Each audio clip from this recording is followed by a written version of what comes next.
questions is Professor Emran El-Badawi from the University of Houston. First off, good morning and thank you for being here. Thank you for having me, Jose.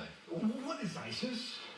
ISIS is, by virtue of its name, the Islamic State of Iraq and Syria. It sees itself as a new bastion in this war against the West. It is, ultimately speaking, Al-Qaeda rebranded in Iraq.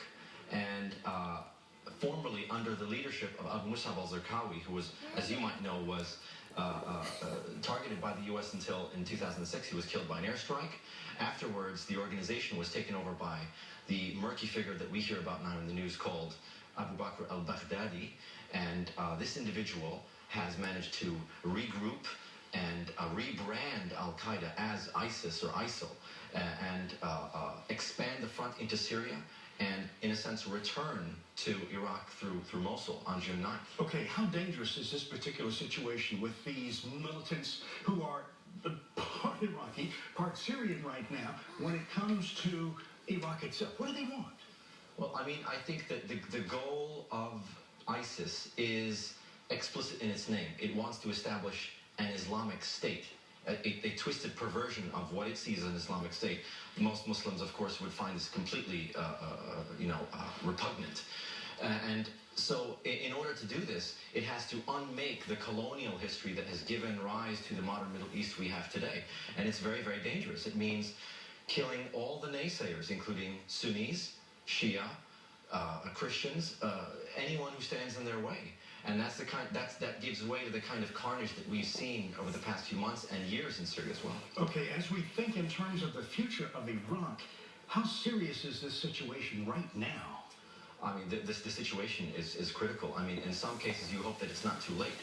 1/3 of Iraq has been overrun in the span of a week because the regional powers are stretched. The U.S. is stretched. There's no promise, of course, of boots on the ground.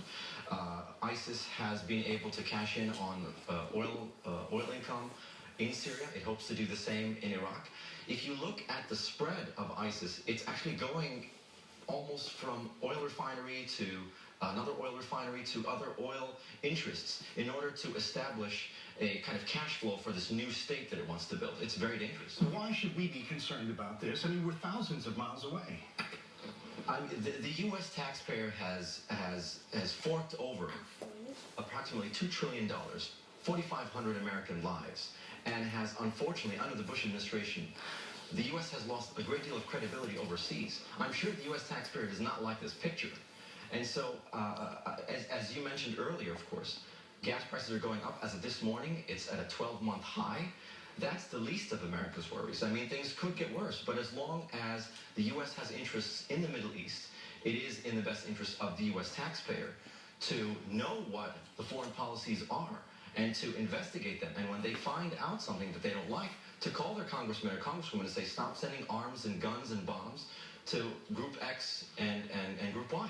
And we are just going to have to wait to see what happens with Secretary Kerry's visit there to Baghdad today. Professor Emran El-Badawi, thank you so very much for joining us here and giving us your insight. Thank you, Jose. Melissa.